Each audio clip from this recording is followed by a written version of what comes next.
Assalamualaikum. Pernah kepikiran nggak gimana sih para ahli logika atau para ulama bisa menyusun argumen yang begitu kokoh dan rapi? Nah, semua itu ada fondasinya. Hari ini kita akan bedah fondasi dasarnya, yaitu Al-Qadhiyah Al-Hamliyah. Ini adalah batu bata paling dasar yang menentukan apakah sebuah penalaran itu lurus atau bengkok.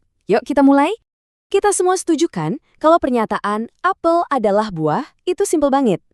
Tapi pernah nggak kita berhenti sejenak dan berpikir, kok bisa ya hal sesederhana itu jadi fondasi buat argumen-argumen yang jauh lebih kompleks? Nah, ternyata kuncinya bukan pada kata-katanya, tapi pada struktur logis yang ada di baliknya. Dan inilah dia, titik awalnya, Al-Qadhiyah Al-Hamliyah, atau dalam bahasa kita, proposisi kategoris.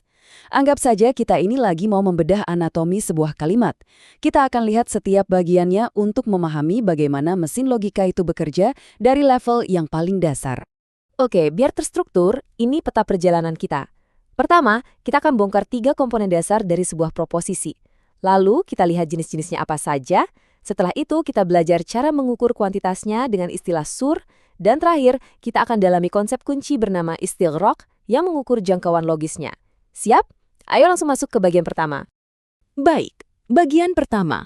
3 bagian utama proposisi. Coba bayangkan setiap pernyataan logis itu seperti sebuah bangunan kecil. Nah, ternyata bangunan ini selalu punya 3 komponen utama.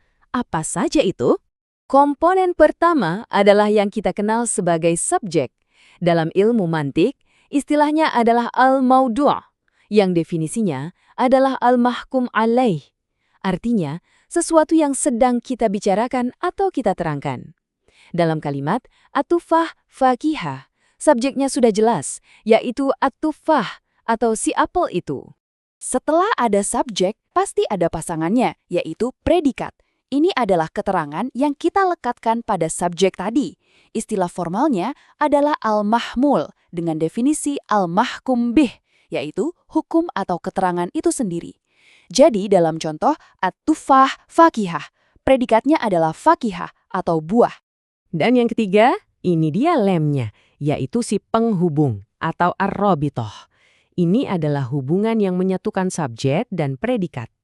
Dalam bahasa kita sering pakai kata adalah. Nah, dalam bahasa Arab, kadang ia tersirat atau sembunyi, kadang muncul eksplisit sebagai kata huwa. Muncul atau tidaknya si penghubung ini ternyata membagi proposisi jadi 2 jenis. Kalau penghubungnya tersirat, seperti dalam at-tufahu fakihah, kita menyebutnya proposisi biner. Kita kan langsung paham maksudnya apel adalah buah. Tapi kalau penghubungnya disebut jelas, seperti kata huwa dalam al-iman huwa at-tashdiq, ini disebut proposisi terner. Keduanya sama-sama valid, hanya beda cara penyajian saja. Oke, kita sudah punya 3 balok Lego dasar, subjek, predikat, dan penghubung. Sekarang, mari kita lihat bagaimana cara merangkainya. Di bagian kedua ini, kita akan menemukan bahwa dari 3 balok sederhana ini, kita bisa menciptakan berbagai jenis struktur pernyataan yang berbeda.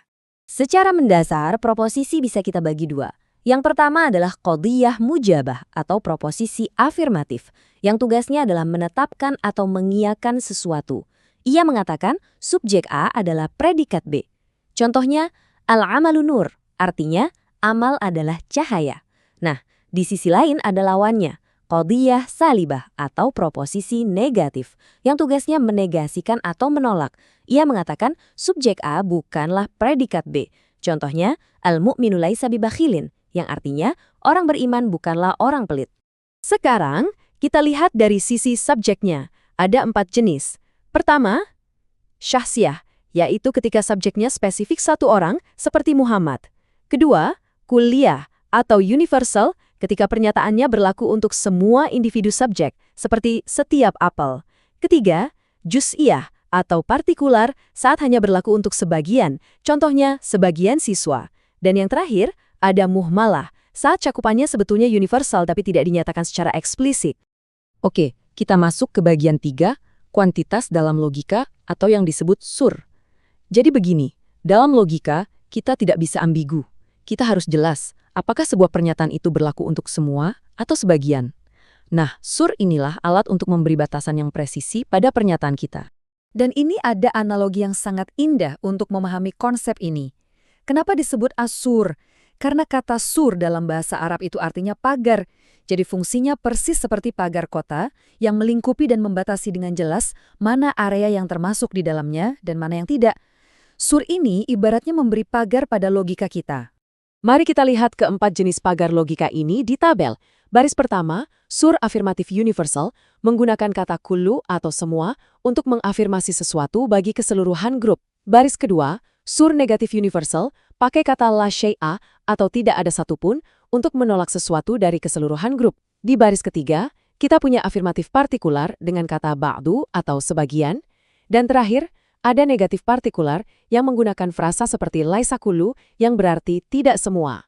Dan kita sampai di puncak pembahasan kita, sebuah konsep yang sangat krusial, istighraq. Kalau sur tadi memberitahu kita berapa banyak subjek yang dibicarakan, nah istighraq ini akan memberitahu kita seberapa tuntas pembahasan kita, baik terhadap subjek maupun predikatnya.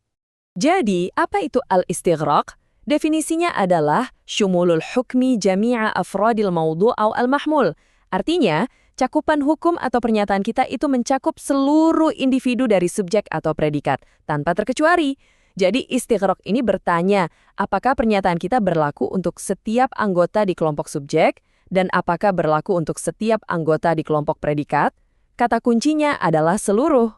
Tabel ini adalah kunci utamanya. Dan aturannya sebenarnya sederhana sekali, cuma ada 2 aturan. Aturan pertama, proposisi universal itu selalu mencakup subjeknya. Coba lihat di tabel, untuk baris KM dan KS, kolom subjek selalu ditandai tercakup. Aturan kedua, proposisi negatif itu selalu mencakup predikatnya. Sekarang, lihat lagi baris yang negatif, yaitu KS dan JS. Perhatikan kolom predikatnya. Keduanya juga ditandai tercakup. Sesederhana itu. Jadi, untuk mempermudah, intinya hanya 2 hal ini. Al-kulliyat atau proposisi-proposisi yang universal pasti selalu mencakup subjeknya. Dan as-sawalib atau proposisi-proposisi yang negatif pasti selalu mencakup predikatnya. 2 kaidah emas ini adalah kunci untuk memahami distribusi makna dalam sebuah argumen logis. Jadi, kita sudah berhasil membedah batu bata dasar dari semua argumen logis. Kita sekarang tahu cara membuat sebuah pernyataan yang presisi dan terukur. Tapi, sebuah batu bata saja kan tidak cukup untuk membangun sebuah gedung. Pertanyaan besarnya sekarang, bagaimana kita menyusun batu bata ini menjadi sebuah argumen yang kokoh dan tak terbantahkan? Nah, itu adalah topik untuk pembahasan kita selanjutnya. Terima kasih telah menyimak.